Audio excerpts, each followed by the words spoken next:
Hello friends, this is nursing education tutorial और आज की वीडियो का हमारा टॉपिक है कंजक्टिव कार्डियक फेलियर, जिसको हम CCF भी कहते हैं। तो कंजक्टिव कार्डियक फेलियर क्या होता है? ये एक ऐसी कंडीशन होती है जिसमें जो कार्डियक आउटपुट होता है वो क्या हो जाता है, इनएडिक्वेट हो जाता है, जैसे कि आप डायग्राम में देख रहे हैं।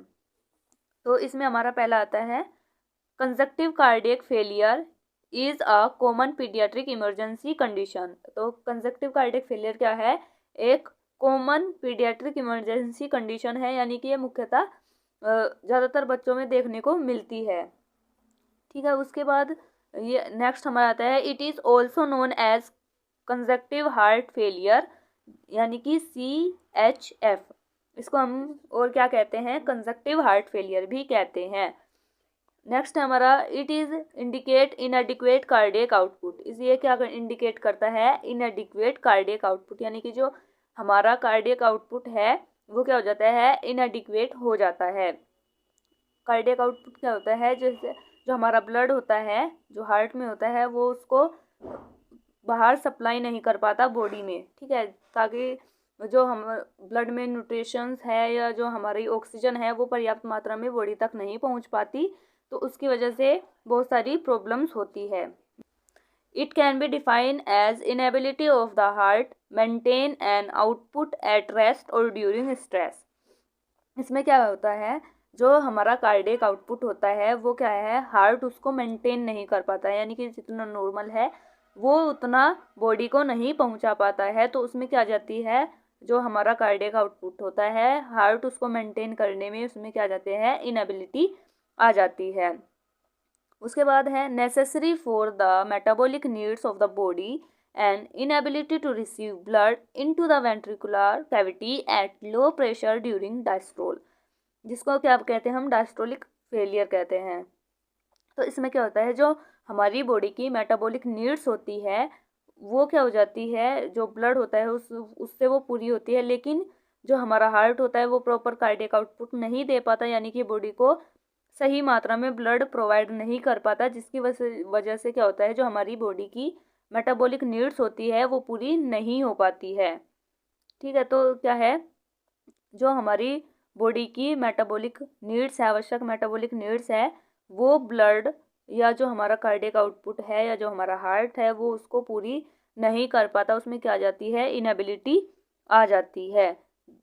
इनटू द वेंट्रिकुलर्स कैविटी, जो हमारी वेंट्रिकल्स कैविटी है वो क्या करती है, ब्लड को प्रॉपरली रिसीव नहीं कर पाती है, उसमें क्या आ जाती है, इनएबिलिटी आ जाती है, जिसकी वजह से क्या होता है, लो प्रेशर हो जाता है डायस्ट्रोल के दौरान। ठीक है, तो डायस्ट्रोलिक के दौरान क्या हो जाता है, प्रेशर लो हो जाता है, क्योंकि जो वेंट्रिकल्स है उसमें क्या होता है, वो जो ब्लड है वो उसको प्रॉपर तरीके से बाहर नहीं निकाल पाते, ना ही वो अच्छे से फिल हो पाते हैं। आप डायग्राम में देखिए, आपको अच्छे से दिखेगा, आपको अच्छे से समझ भी आएगा। तो उसको हम क्या बोलते हैं, डायस्ट्रोलिक फेलियर कहते हैं। तो ये नेक्स्ट डेफिनेशन है a state in which the heart can not provide sufficient cardiac output to satisfy the metabolic needs of the body। इसमें क्या होता है, जो ये एक ऐसी स्टेट होती है, यानी कि एक ऐसी स्थिति होती है जिसमें जो हमारा हार्ट होता है वो सही मात्रा में जो है, यानी कि जितना बॉडी को चाहिए सुफिशियंट अमाउंट में क्या करता है, कार्डियक आउटपुट नहीं दे पाता है, जिसकी वजह से क्या होता है, जो बॉडी की मेटाबॉलिक नीड्स होती है वो पूरी नहीं हो पाती है। तो हम इसकी ये डेफिनेशन भी लिख सकते हैं और पहले वाली डेफिनेशन भी हम इसकी लिख सकते हैं। नेक्स्ट हमारी इसकी आती है ईटियोलॉजी, यानी कि किस किस के कारण ये होता है। तो सबसे पहला कारण क्या है, कंजेनाइटल हार्ट डिसीज़, यानी कि जन्मजात कोई भी हार्ट डिसीज़ हो, बच्चे को जन्म के समय ही कोई हृदय संबंधित रोग हो। नेक्स्ट है हमारा हाइपरटेंशन, यानी कि जो हमारा ब्लड प्रेशर है वो इंक्रीज हो गया हो, बढ़ गया हो। नेक्स्ट है एनीमिया, एनीमिया की वजह से भी क्या हो सकता है, हार्ट फेलियर हो सकता है। नेक्स्ट है हमारा क्रोनिक पल्मोनरी डिसीज़, यानी कि लंबे टाइम से कोई भी लंग्स डिसीज़ हो उसकी वजह से भी क्या हो सकता है, हार्ट फेलियर हो सकता है। नेक्स्ट है हमारी र्यूमेटिक हार्ट डिसीज़। उसके बाद है मायोकार्ड्राइटिस, रेस्पिरेटरी इन्फेक्शंस हो यदि किसी को, तब भी क्या हो सकता है, हार्ट फेलियर हो सकता है। कार्डियोमायोपैथी एंड नेफ्रोटिक सिंड्रोम के कारण भी हार्ट फेलियर हो सकता है। नेक्स्ट है हमारा क्लिनिकली मैनिफेस्टेशन, या हम इनको कहते हैं साइन सिम्टम्स। ठीक है, तो इसमें पहला हमारा आता है ट्रेकीकार्डिया। तो ट्रेकीकार्डिया क्या होता है, जो हमारी हार्ट रेट होती है वो इंक्रीज हो जाती है। ठीक है, तो ट्रेकीकार्डिया में क्या हो जाती है, हार्ट रेट इंक्रीज हो जाती है, क्योंकि जो वेंट्रिकल सिस्टम है, जो वेंट्रिकल्स है वो जल्दी जल्दी पंप करते हैं ताकि बॉडी को अच्छे से ब्लड पहुंचा सके। नेक्स्ट है हमारा रेस्टलेसनेस, व्यक्ति क्या हो जाएगा, बेचैनी फील करेगा। नेक्स्ट है पैलर, यानी कि जो स्किन है वो कैसी हो जाएगी, पीली पड़ जाएगी। नेक्स्ट है ट्रेगिपीनिया, इसमें क्या होता है, जो हमारा रिस्पिरेटरी रेट है वो इंक्रीज हो जाता है। एनोरेक्सिया, व्यक्ति को भूख नहीं लगती है। एक्टिविटी इंटॉलरेंस, एक्टिविटी क्या हो जाती है, डिक्रीज हो जाती है, इंटॉलरेंस उसमें हो जाती है। नेक्स्ट है साइनोसिस, यानी कि जो बॉडी है वो नीली पड़ जाएगी, क्योंकि ऑक्सीजन नहीं मिल पा रही है, न्यूट्रिशन नहीं मिल पा रहा है, तो वहाँ पर क्या हो जाएगी, साइनोसिस हो जाएगी, तो स्किन जो है वो नीली पड़ने लगेगी। अब्डोमिनल डिसफंक्शन हो जाएगा, जो अब्डोमिनल है वो अच्छे से वर्क नहीं कर पाएगा। कूल एक्सट्रीमिटीज़, हाथ पैर ठंडे हो जाएंगे, क्योंकि ऑक्सीजन नहीं मिल पा रही है, मेटाबॉलिज्म नहीं हो पा रहा है अच्छे से, तो उसकी वजह से एक्सट्रीमिटीज़ क्या हो जाएगी, ठंडी पड़ने लगेगी।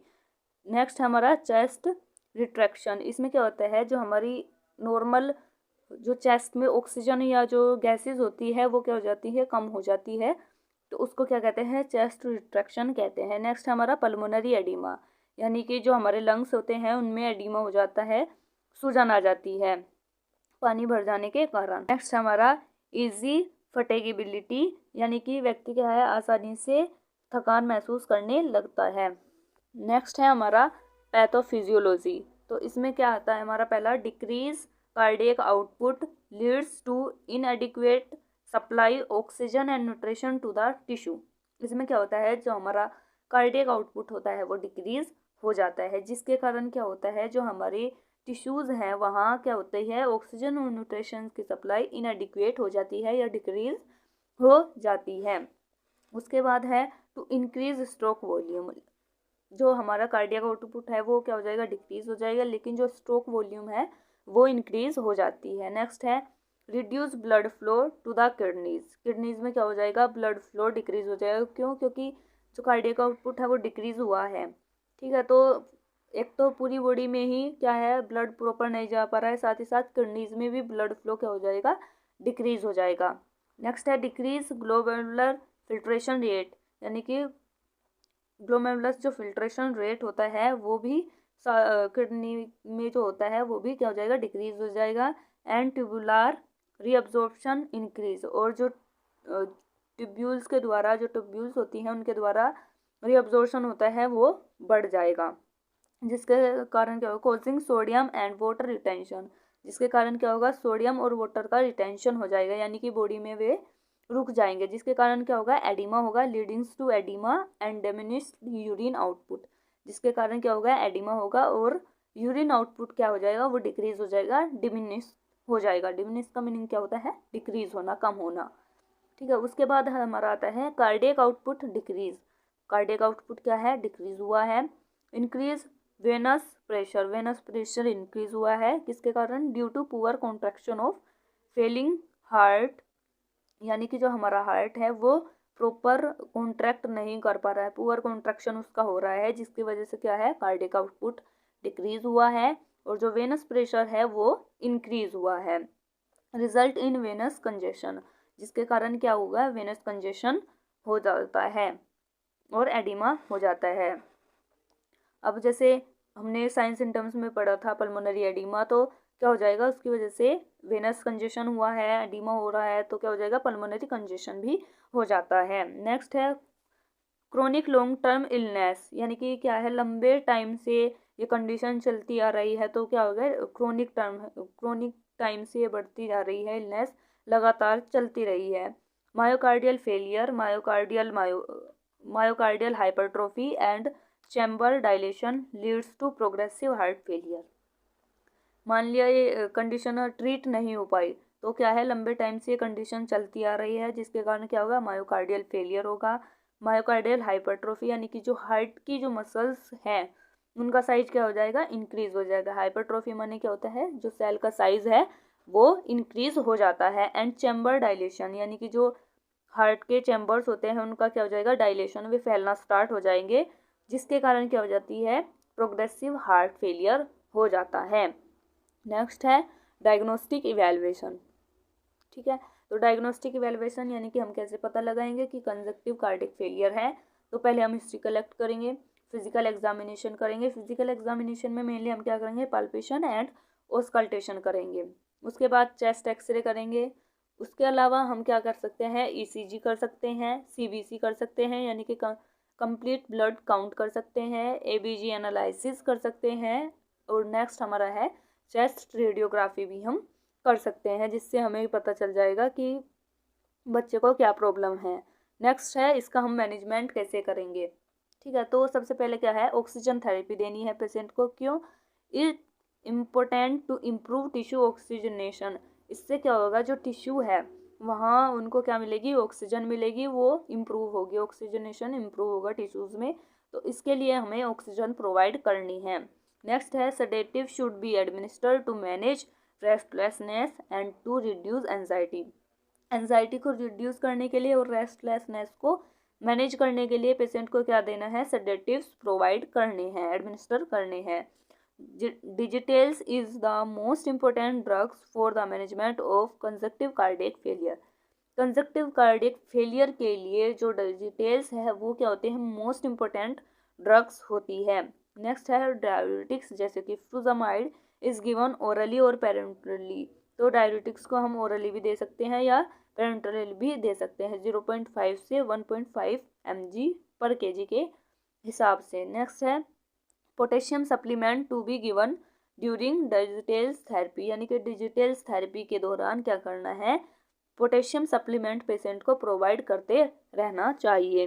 नेक्स्ट हमारा आता है iron supplement may be needed for correction of anaemia, यानी कि जो एनीमिया हुआ है पेशेंट को उसको ठीक करने के लिए क्या देने हैं, आयरन सप्लीमेंट पेशेंट को प्रोवाइड करने हैं। नेक्स्ट है हमारा antibiotic should be given to treat coexisting infection, यानी कि एंटीबायोटिक हम क्यों प्रोवाइड करेंगे, ताकि पेशेंट को इन्फेक्शन ना हो, उसका जो इन्फेक्शन है उसको ट्रीट करने के लिए, और न दोबारा इन्फेक्शन ना हो उसको ट्रीट करने के लिए हम पेशेंट को क्या देंगे, एंटीबायोटिक प्रोवाइड कराएंगे। नेक्स्ट है हमारा vasodilation and ACE inhibitors can be given to reduce cardiac work.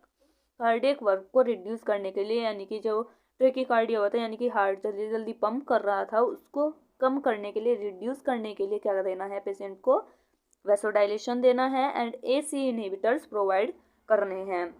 Next है diet should be plan with low salt diet, यानी कि पेशेंट को कम नमक वाला खाना देना है और उसके साथ अन्य जो चीज़ें देनी है जैसे प्रोटीन, कार्बोहाइड्रेट्स, तो उसको मेंटेन करके ही हमें डाइट प्लान करनी है और पेशेंट को प्रोवाइड करनी है। नेक्स्ट है supportive nursing care should be emphasize on skin care, यानी कि सपोर्टिव नर्सिंग केयर देनी है, साथ ही साथ मेन ध्यान किस पर रखना है, स्किन की केयर पर। ठीक है, स्किन केयर प्रोवाइड अच्छे से पेशेंट को देनी है। नेक्स्ट है एन अदर हाइजीन मेजर्स, और अन्य हाइजीन मेजर्स भी पेशेंट को ध्यान में रखते हुए, पेशेंट की हाइजीन को ध्यान में रखते हुए ये सभी चीज़ें क्या करनी है, पेशेंट को प्रोवाइड करनी है।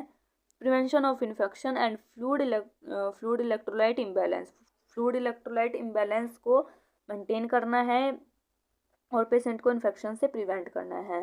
नेक्स्ट है हमारा maintenance of intake output and other records, क्या करना है, इनटेक आउटपुट चार्ट को मेंटेन करना है और अदर्स जो रिकॉर्ड्स है उनको भी मेंटेन करके रखना है। नेक्स्ट है emotionally support and health teaching with necessary instruction should include dietary and activity restrictions, features of complications, drugs intake, prevention of complications, daily hygiene care। इसमें क्या करना है, पेशेंट को इमोशनली सपोर्ट प्रोवाइड करना है, एक तो जो चाइल्ड है जिसको प्रॉब्लम है और साथ ही साथ जो पेरेंट्स हैं उनको भी क्या करना है, इमोशनली या साइकोलॉजिकली सपोर्ट प्रोवाइड करना है। हेल्थ टीचिंग देनी है या जिसको हम हेल्थ एजुकेशन भी कहते हैं वो देनी है। साथ ही साथ जो नेसेसरी इंस्ट्रक्शंस है वो देने हैं, जिसमें कि क्या क्या इंक्लूड है, dietary activity restrictions, features of complication, यानी कि क्या क्या कॉम्प्लिकेशंस हो सकती है, ड्रग्स इनटेक यानी कि कौन कौन सी ड्रग्स पेशेंट को लेनी है, प्रिवेंशन ऑफ कॉम्प्लिकेशन से कैसे हम उसको प्रिवेंट कर सकते हैं, डेली हाइजीन केयर, इन सभी को इंक्लूड करना है। नेक्स्ट है हमारा prevention of infections and injury of and oedematic skin, need for emergency medical help and regular follow up. क्या करना है, पेशेंट को इन्फेक्शन से प्रिवेंट करना है और जो इंजरी है स्किन की तो उससे भी उसको प्रिवेंट करना है। जो एडिमेटिक स्किन है यानी कि जो स्किन के नीचे है स्किन, जैसे हमारे क्या होती है डर्मिस और एपिडर्मिस, तो उसमें क्या हो सूजन ना आए, उससे भी उसको प्रिवेंट करना है। Need for emergency medical help and regular follow up, और साथ ही साथ क्या है रेगुलर फॉलोअप और इमरजेंसी मेडिकल हेल्प के लिए भी पेरेंट्स को और पेशेंट को क्या करनी है, हेल्थ एजुकेशन प्रोवाइड करनी है। नेक्स्ट है अल्ट्रा फिल्ट्रेशन और डायलेशन में रिक्वायर्ड इन रीनल शटडाउन। यदि रीनल शटडाउन हो गया है यानी कि जो रीनल है यानी कि जो हमारी किडनी है वो अच्छे से काम नहीं कर पा रही है, तो क्या करना है, डायलेशन करना है और अल्ट्रा फिल्ट्रेशन करना है। नेक्स्ट है हमारा कार्डियक ट्रांसप्लांटेशन विद और without mechanical support may improve life saving in some cases. जो कार्डियक ट्रांसप्लांटेशन है, कार्डियक किसको कहते हैं, हार्ट को कहते हैं, ठीक है मेडिकल टर्म में। तो जो हमारा हार्ट है उसको क्या करना है, ट्रांसप्लांटेशन करना है विद और विदाउट मैकेनिकल सपोर्ट के साथ, यानी कि मैकेनिकल सपोर्ट के साथ भी या उसके बिना भी। तो इससे क्या होते हैं, may improve life saving in some cases, कुछ केसेस में क्या होती है ये बच्चे की जान बचाने में सहायक होती है, उसको इम्प्रूव करती है। आज की वीडियो का हमारा टॉपिक था कंजक्टिव कार्डियक फेलियर, जिसको हम कंजक्टिव हार्ट फेलियर भी कहते हैं। और अगर आपको ये वीडियो अच्छी लगे तो प्लीज़ इस वीडियो को लाइक करें, शेयर करें और चैनल को सब्सक्राइब करें। Thank you for watching.